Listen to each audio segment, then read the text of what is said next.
നമ്മളിൽ പലരും വലിയ ആശുപത്രിയിലൊക്കെ പോയി ഒരുപാട് കാശൊക്കെ മുടക്കിയിട്ട് ഹെൽത്ത് ചെക്കപ്പ് ചെയ്യും ഓരോ വർഷം. എന്നിട്ട് ഒരു റിപ്പോർട്ട് കിട്ടും, അതൊക്കെ നോർമൽ ആയിരിക്കും. എന്നിട്ട് ഡോക്ടർ പറയും ഹാർട്ടൊക്കെ സേഫാണ്, ഇനി ഒന്നും പേടിക്കേണ്ടെന്നുള്ളത്. പക്ഷേ ഈ ഹെൽത്ത് ചെക്കപ്പിൽ ഒന്നും കാണാത്ത വളരെ ഗൗരവപരമായ ഹാർട്ടിന് റിസ്ക് ഉണ്ടാക്കുന്ന ചില കാര്യങ്ങളുണ്ട്. ഇത് എന്തൊക്കെയാണെന്നും ഇത് എന്തുകൊണ്ടാണ് അപകടം ഉണ്ടാക്കുന്നത് എന്നുള്ളതും ഇതെങ്ങനെ റെഡിയാക്കി എടുക്കാന്നുള്ളതും നമുക്ക് നോക്കാം. ഏറ്റവും വലിയ ചോദ്യം, എന്തുകൊണ്ടാണ് ഡോക്ടർമാർ ഇത് മിസ് ചെയ്യുന്നതെന്നുള്ളതാണ്. അതിന്റെ ഒരു കാരണം എന്താ വെച്ചാൽ ഡോക്ടർമാരെ ട്രെയിൻ ചെയ്യുന്നത് ഒരുപാട് നമ്പറുകൾ നോക്കാനാണ്. കൊളസ്ട്രോൾ എത്ര നമ്പർ ഉണ്ട്, ബി പി എത്ര ഉണ്ട്, ഷുഗർ എത്ര ഉണ്ട്. മാത്രമല്ല പല ഡോക്ടേഴ്സും ഞാൻ ഈ പറയാൻ പോകുന്ന റിസ്ക് ഫാക്ടേഴ്സിന് അത്ര ഗൗരവത്തിൽ എടുക്കില്ല. ഈ റിസ്ക് ഫാക്ടേഴ്സ് മരുന്ന് കൊണ്ടല്ല ചികിത്സിക്കേണ്ടത്, നമ്മുടെ ലൈഫിൽ വരുത്തുന്ന ചില ചേഞ്ചുകൾ കൊണ്ടാണ്. എന്തൊക്കെയാണ് ഈ റിസ്ക് ഫാക്ടേഴ്സ് നമുക്ക് നോക്കാം. ഒന്നാമത്തത് ഗ്രിപ്പ് സ്ട്രെങ്ത് ആണ്. ഒരു വ്യക്തിക്ക് കൈപ്പത്തി കൊണ്ട് എത്ര മുറുകെ പിടിക്കാനുള്ള പവർ ഉണ്ട് എന്നുള്ളത് അത്ഭുതം തോന്നുന്നുണ്ടോ? നമ്മുടെ ഹൃദയത്തിന്റെ ആരോഗ്യത്തിന്റെയും ആയുസിന്റെയും ഒരു കണക്ക് തീരുമാനിക്കുന്നത് ഗ്രിപ്പ് സ്ട്രെങ്ത് ആണ് കേട്ടോ. പലപ്പോഴും ഹൃദയത്തിന്റെ പമ്പിങ് കുറഞ്ഞാൽ ശരീരത്തിൽ വേണ്ടത്ര ഓക്സിജൻ കിട്ടാതെ വരുമ്പോഴൊക്കെ ഈ ഗ്രിപ്പ് സ്ട്രെങ്ത് കുറയാണ്, മസിൽ വീക്ക് ആവുകയാണ്. പഠനങ്ങൾ കാണിക്കുന്നത് ഓരോ 5 കിലോഗ്രാം ഗ്രിപ്പ് സ്ട്രെങ്ത് കുറയുന്നതും 17% ഹാർട്ടിന് റിസ്ക് ഉണ്ടാക്കുന്നതാണ്. നിങ്ങൾക്കൊരു അച്ചാറിന്റെ ജാറിന്റെ മൂടി തുറക്കാൻ ബുദ്ധിമുട്ടുണ്ടോ? പ്രശ്നമാണ്. കടയിൽ പോയിട്ട് 2 കവറിൽ സാധനങ്ങൾ വാങ്ങിച്ചിട്ട് ഒരു കയ്യിൽ പിടിക്കാൻ ബുദ്ധിമുട്ടുണ്ടോ? നിങ്ങളുടെ ഗ്രിപ്പ് സ്ട്രെങ്ത് കുറവാണ്, ശ്രദ്ധിക്കണം. രണ്ടാമത്തത്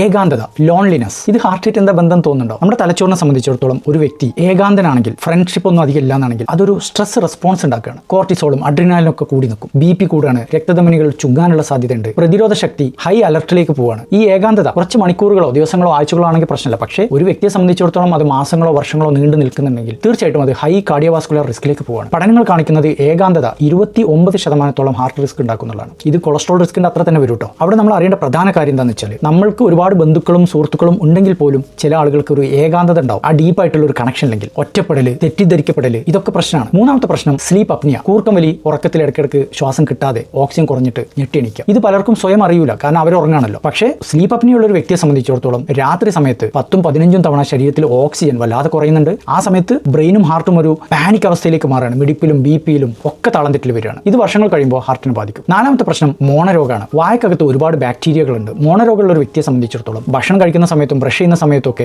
ഈ അണുക്കൾ രക്തത്തിലൂടെ രക്തധമനിയിൽ കേടുണ്ടാക്കാൻ പോവുകയാണ്. രക്തധമനിയിൽ അടിഞ്ഞുകൂടിയ പ്ലാക്കിലേക്ക് ഇത് ഇടിച്ചു കയറാണ്, അത് അൺസ്റ്റേബിൾ ആവുകയാണ്. പഠനങ്ങൾ കാണിക്കുന്നത് മോണരോഗമുള്ള ഒരു വ്യക്തിയെ സംബന്ധിച്ചിടത്തോളം ഹാർട്ടിൽ ബ്ലോക്ക് വരാനും അറ്റാക്ക് വരാനുള്ള സാധ്യത 3 ഇരട്ടിയിലധികം ഉണ്ടെന്നാണ്. അഞ്ചാമത്തത് അന്തരീക്ഷ മലിനീകരണം, എയർ പൊല്യൂഷൻ. മുറ്റത്തും റോട്ടിലും ജോലി സ്ഥലത്തൊക്കെയുള്ള എയർ പൊല്യൂഷൻ സ്ഥിരമായിട്ട് നമുക്ക് കിട്ടുന്നുണ്ടെങ്കിൽ രക്തധമനികളിലെ ക്രോണിക് ഇൻഫ്ലമേഷൻ ഉണ്ടാക്കാണ്, ഓക്സിഡേറ്റീവ് സ്ട്രെസ് ഉണ്ടാക്കുന്നുണ്ട്. പഠനങ്ങൾ കാണിക്കുന്നത് 10 മുതൽ 20% വരെ ഹൃദ്രോഗ റിസ്ക് കൂടുന്നുണ്ട്. ഇനി നിങ്ങൾ എന്താണ് ചെയ്യേണ്ടത്? ഗ്രിപ്പ് സ്ട്രെങ്ത് കൂട്ടാനായിട്ട് മസിൽ എക്സർസൈസുകൾ ചെയ്യുക, പുഷപ്പ് എടുക്കുക, സ്ക്വീസിംഗ് ചെയ്യുക. മോണരോഗം ഉണ്ടോ എന്ന് അറിയാൻ ഒരു ഡെന്റിസ്റ്റിനെ കാണുക. വായിൽ എന്തെങ്കിലും അസുഖം ഉണ്ടെങ്കിൽ ഉടനെ ഇത് ചികിത്സിക്കുക. കൂർക്കം വലിയും സ്ലീപ്പ് അപ്നിയുള്ള ഒരു വ്യക്തി സ്ലീപ്പ് സ്റ്റഡി എന്ന ടെസ്റ്റ് ചെയ്യുക, അതിന് ചികിത്സ എടുക്കുക. ഏകാന്തത മാറ്റാനായിട്ട് വേണമെങ്കിൽ നല്ല ഫ്രണ്ട്ഷിപ്പുകളിലേക്ക് പോവുക, സപ്പോർട്ട് തേടുക. മലിനമായ അന്തരീക്ഷത്തിൽ നിന്നും പരമാവധി വിട്ടു നിൽക്കാൻ ശ്രമിക്കുക. ടെസ്റ്റുകളൊക്കെ ചെയ്ത് ഹാർട്ട് വളരെ സേഫ് ആണെന്ന് വിചാരിക്കുന്ന ആളുകൾക്കായിട്ട് ഈ വീഡിയോ ഒന്ന് ഷെയർ ചെയ്യുക.